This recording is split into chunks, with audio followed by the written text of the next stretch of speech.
फनवर्स animation में आपका स्वागत है। चार बहनों का जादुई खेल। विजयपुर में एक प्रतियोगिता होने वाली थी और इस प्रतियोगिता में सबको अपनी अपनी अलग अलग कलाकारी के हिसाब से खेल दिखाना था। विजयपुर में एक गरीब परिवार था जिसमें माँ सुमन और उसकी चार बेटियां थी, निधि, आरती, सपना, छोटी। जब इनको इस प्रतियोगिता के बारे में पता चलता है तो ये चारों प्रतियोगिता में हिस्सा लेना चाहती है, लेकिन पूरे गांव में सबसे ज्यादा यही गरीब लोग थे, जिस कारण कुछ लोग इन्हें प्रतियोगिता में हिस्सा नहीं लेने दे रहे थे।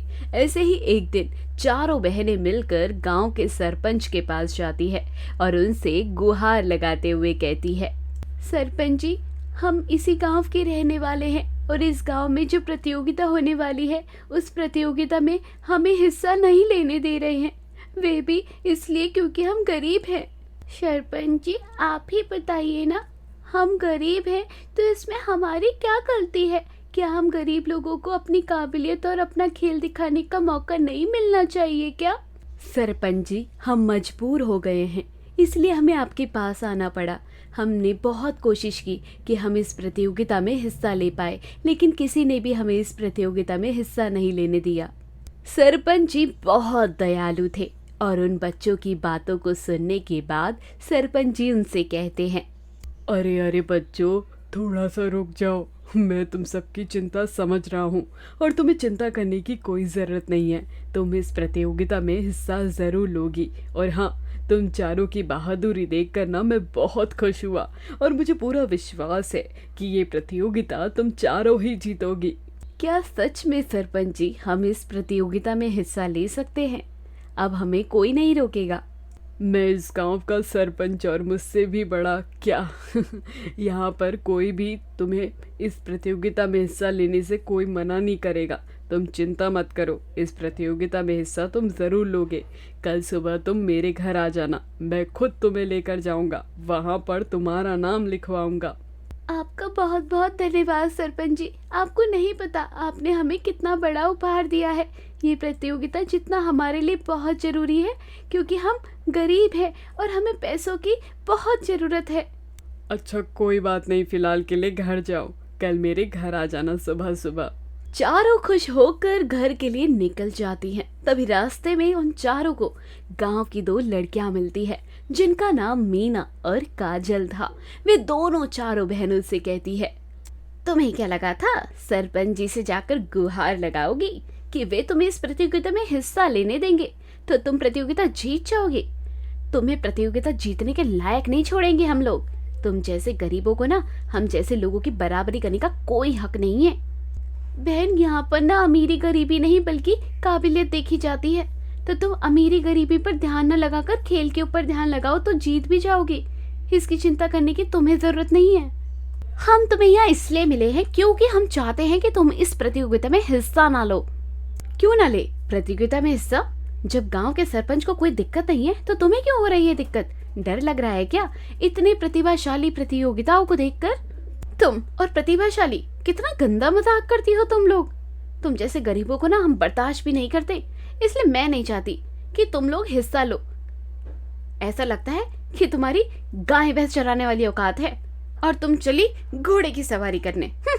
मीना दीदी, ये तो वक्त ही बताएगा किसकी क्या औकात है। और हम चारों बहनों का अवसर कोई भी नहीं हरा पाया, तो आप दोनों क्या चीज हो? चिंता करना छोड़ दो। छोटी है ना, छोटी बनकर रहा कर, जुबान चलाने की जरूरत नहीं है। इतना बोलकर वो चारों बहनें घर आ जाती हैं। ऐसे ही अगले दिन चारों बहनें प्रतियोगिता में हिस्सा ले लेती हैं। अब चारों मिलकर अपना अपना खेल दिखाने का अभ्यास करने लगती है। ऐसे ही एक दिन चारों बहनें खेल में एक साथ प्रतियोगिता का अभ्यास कर रही थी। तभी वहां पर मीना और काजल अपने को साथियों के साथ वहां जाती हैं और चारों बहनों को मिलकर बहुत बुरी तरह से मारने पीटने लगती है। उन्हें इतना मारती है कि वे चारों वहीं बेहोश हो जाती हैं और उनकी हालत ऐसी हो जाती है कि वे चल फिर भी नहीं पाती। मीना और काजल इन चारों को मार पीट के वहां से भाग जाती हैं। बेचारी चारों बहनें रोने लगती हैं। हे भगवान, कल हमारा प्रतियोगिता है और आज इस मीना और काजल ने हमारी हालत कर दी। अब तो हम चलने के लायक भी नहीं है। कैसे हम कल प्रतियोगिता में जीत पाएंगे? ये प्रतियोगिता जीतना हमारे लिए बहुत जरूरी है। भगवान मीना और काजल को कभी माफ नहीं करेगा। उसने आज हम गरीबों का दिल दुखाया है। हमने कभी भी उनका बुरा नहीं चाहा। हम सिर्फ ये प्रतियोगिता जीतना चाहते थे ताकि जीतने के बाद जो पैसे मिलेंगे उससे हमारा घर चल पाए। चारों बहनें बहुत बुरी तरह रोने लगती है। तभी वहाँ आसमान से एक परी आती है और वह परी चारों को रोता देखकर कहती है, अरे मेरे प्यारे बच्चों, तुम रो क्यों रहे हो? बच्चे रोते बिल्कुल भी अच्छे नहीं लगते। जीवन में बहुत सारे उतार चढ़ाव आते हैं और उतार चढ़ाव को देखकर कभी भी हार नहीं मानना चाहिए, बल्कि अपने जज्बे को और ज्यादा मजबूत करना चाहिए। आप कौन है? आपको क्या पता हमारे साथ क्या हुआ है? बच्चों, मैं आसमान से एक आई परी हूँ। मैं बस अपने घर की ओर जा रही थी, तभी मैंने तुम चारों को रोते हुए देखा, इसलिए मैं यहाँ आ गई। अब बताओ क्या हुआ तुम्हारे साथ? शायद मैं तुम्हारी कोई मदद कर पाऊँ। चारों बहनें अपनी पूरी समस्या उस परी को बताने लगती है। पूरी समस्या सुनने के बाद परी कहती है, अरे बस इतनी सी बात, तुम बिल्कुल भी चिंता मत करो। तुम्हें पता है, जो मन के अच्छे होते हैं वो सच्चे बच्चे होते हैं और भगवान उनकी हमेशा मदद करता है। और शायद भगवान ने मुझे यहाँ तुम्हारी मदद के लिए भेजा है। तो मुझे तुम चारों रोती हुई नजर आ रही थी, इसलिए अब मैं यहाँ आ गई। और तुम चिंता मत करो, मैं तुम चारों के लिए कल प्रतियोगिता के लिए सब कुछ ठीक कर दूंगी। परी, हम नहीं जा सकते। हमारे पैर में बहुत गंदा फ्रैक्चर हो गया है। हम चल फिर भी नहीं पा रहे हैं। बच्चों, मैंने क्या बोला तुम्हें? जो मन के अच्छे होते हैं ना, भगवान उनकी मदद करता है। और मुझे यहाँ पर भगवान ने तुम्हारी मदद करने के लिए भेजा है, तो तुम्हें चिंता करने की बिल्कुल भी जरूरत नहीं है। अभी मैं अपने जादू से तुम्हारे पैर को ठीक कर देती हूँ। और हाँ, कल तुम देखना कैसे ये प्रतियोगिता तुम चारों जीत जाओगी। और कल सबको तुम्हारा जादुई खेल पसंद आएगा और सब तो तुम्हारी जीत का वाह वाह करेंगे। परी जादू से उन सभी के जख्मों को भर देती है और उन चारों को अलग अलग जादुई खिलौने दे देती है, ताकि जिससे वे कल जादुई खेल दिखा पाए। ऐसे ही अगले दिन आधे से ज्यादा प्रतियोगिता हो चुकी थी। सबको ये लग रहा था कि चारों बहनें प्रतियोगिता में आने ही नहीं वाली, लेकिन अंतिम समय में चारों बहनें प्रतियोगिता में खेल दिखाने के लिए आ ही जाती है और ये प्रतियोगिता जीत जाती है। कहते हैं ना कि जब भगवान ने आपके लिए कुछ अच्छा सोच रखा होता है, तो किसी ने आपके लिए कितना भी लाख बुरा चाहे तो वो आपके साथ बुरा नहीं कर सकता। प्रतियोगिता जीतने के बाद वे चारों अपने घर आ जाती है।